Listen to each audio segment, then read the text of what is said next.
welcome to Let's Be Perfectly Queer, a queer podcast making space for all things queer. My name's Archie. And I'm Katie. And welcome to our second small talk. Yay! Questions of how you identify, seeking answers to clarify. Whether you're queen or somewhere in between, let's be perfectly queer. So this one shouldn't be a very long one. But you never know with us two. We like to talk a bit. And that's why we started a podcast. Yeah. I mean, not really. No, that's not why we started a podcast. So talking about, I'm going to find this interesting, this one. I say I'm going to find this interesting. I find it every week is interesting, like what we talk about. It's been a weird time for you through your transition of how people have actually addressed you and interacted with you. I guess, what's the way of describing it? I guess it's just the way that people treat me. Yes. The way that people treat me before transitioning compared to now is completely different. Before, when my gender still was feminine, I'd go to bars, was never served first. Things shouted to me towards the street. No one ever moved out of my way. I felt very little and I felt less then. Yeah. And especially being a lesbian, you know, people would just swing at me on the streets and I'd get attacked for no reason, and always by men. And I always felt less of a human. I personally think anybody who identifies as a woman, there is always going to be that factor where you don't always feel 100% safe. There's always a thing in the back of your mind to be aware of. Make sure that you don't put yourself in a situation that might make you unsafe. There's all those general things that women get told when you're not as strong, and you have to be careful, and it's the stuff that society put on you. And yeah, just the way that I was treated before was pretty average. And even in my previous job as a retail worker, we had one amazing area manager, and he wasn't super masculine, and he was incredible. Then we had another one, which is funny enough, he was queer. He treated me like absolute crap. Like, I'd been in the company for years, and everything that I said, he disagreed with, even though I had all the knowledge and I'd been in his role before, and I was trying to help him.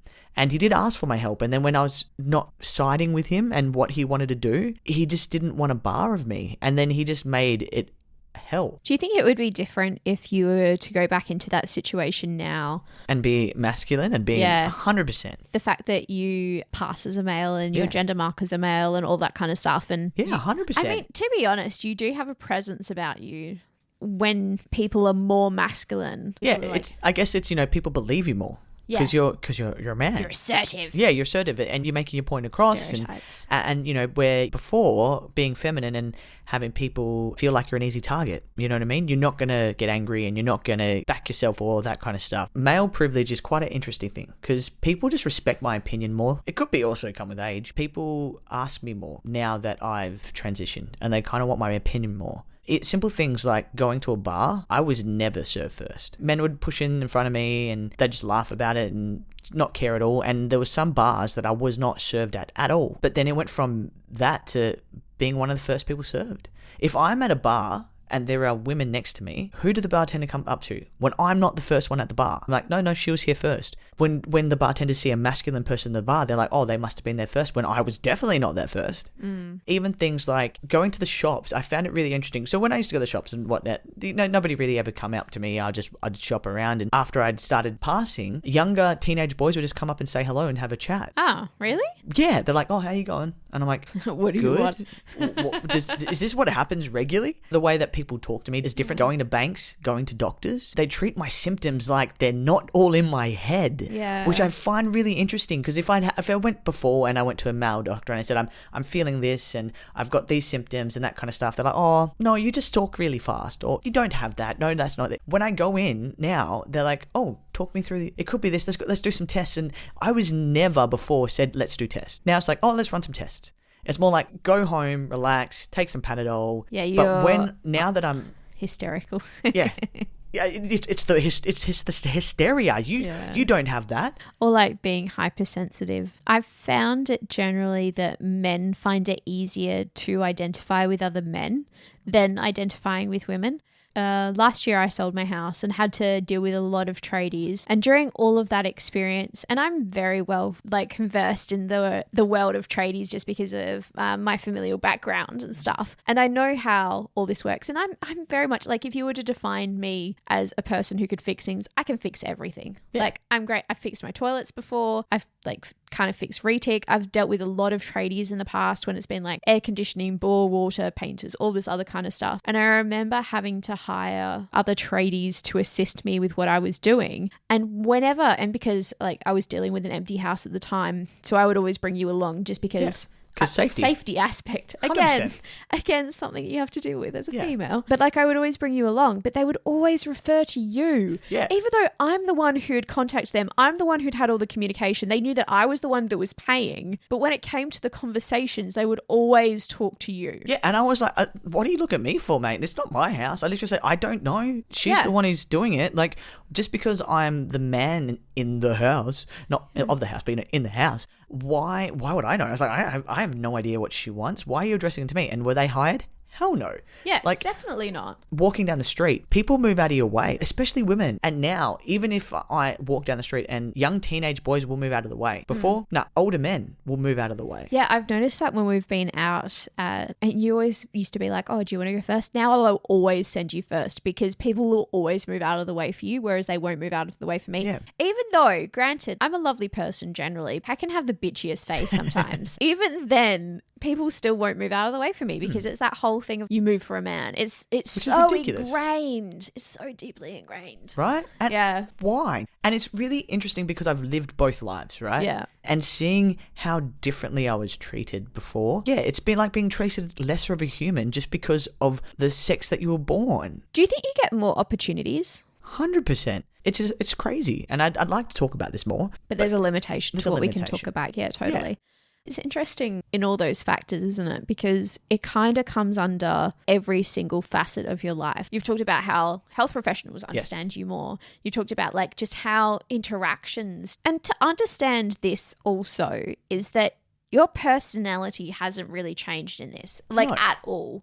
Granted, there are some facets that make you a little bit different with being on testosterone, but your personality is a basis. So the way that you interact with people has not changed. No. It's people's perception of you. Have you had friends that have changed their view on you? Only friends who I haven't seen in a very, very long time. So if there's someone who I haven't seen in years, the way that they interact with me is very different, especially when they're female. Yeah. Which is interesting because they probably don't even realize. And it's not as natural sometimes. And it's a little bit more... They're a bit more timid, and it's quite interesting. So this is only I'm saying like you people haven't caught up with ages, and I see them out and about in public, and they're more timid. They're not the same. Then you would expect, I guess. Yeah, and also because they've never seen me like that before. So there's other bits to it as well. But and even it's funny when I have people in my life point out that they see how differently I'm treated as a man.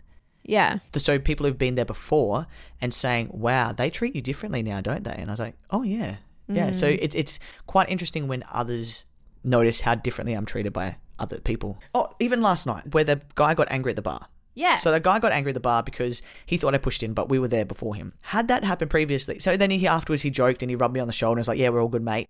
Had that happened before, I would never get that rub on the shoulder, and I would think it would just be passive aggressive, and where he was like, oh, all of a sudden we're bros?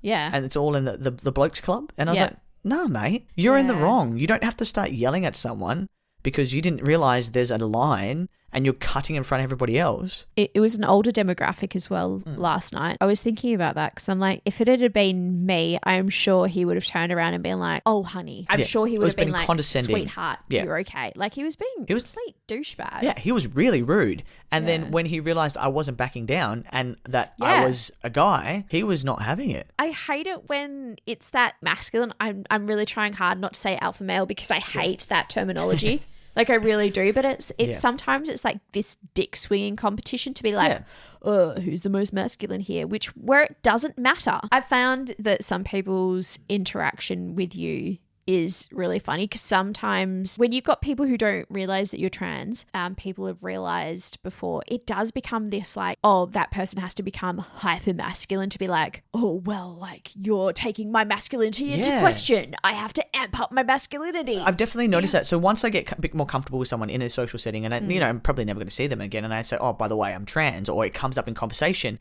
it's almost like they turn up the masculinity volume and they just have to put it on extra. It's like, mate, me being trans is not attacking your masculinity at all. Yeah. Why are you acting like this? It's so funny. It's almost as if in their brains what happens is like, ugh, and this is going to sound so bad, Stereotyping. This is such a stereotyping, but it's like, oh, how is this person who is like a woman being more masculine than me as a man? Like it's like you've blown this person's mind where they're just like, oh, I don't know how I can deal with this. Yeah. Don't you love my bros? Yeah, I love it. Even some family members treat me differently, who are men. The friends that I've grown up with, gone through the journey with, they just treat me like me. But I'm really interested if there's any other trans guys out there, or even trans women, since you've transitioned from a male, felt like you've lost that male privilege. Because I think that'd be a really interesting topic. And as well, is there any other trans guys or trans men out there who can agree, or do you disagree? Have you not felt that? What have your experience been? Yeah, I'd really like to know, because this is my personal experience with male privilege. But yeah, I'd really like to know, trans men, trans women, or anybody else who has an opinion. Do you believe there is such a thing as male privilege? Oh gosh, that could be a big, big episode. Listening into that will be a bit hard for me. Yeah, but I'd be interested, because and there's going to be people who say no. Yeah. And we've met people like that before. 100%. Even though I've been privy and I've lived it. Yeah. That might just be my experience. I doubt it, but that just might be my experience. If you do have a story like that, write in. letsbeperfectlyqueerpod@gmail.com. We're also on the socials. Send us a DM, send us a voice note. We'd love to share stories. Rate, review, and subscribe. This has been episode 2 of Small Talk. And so thanks for listening, guys. And I hope that we have been perfectly queer.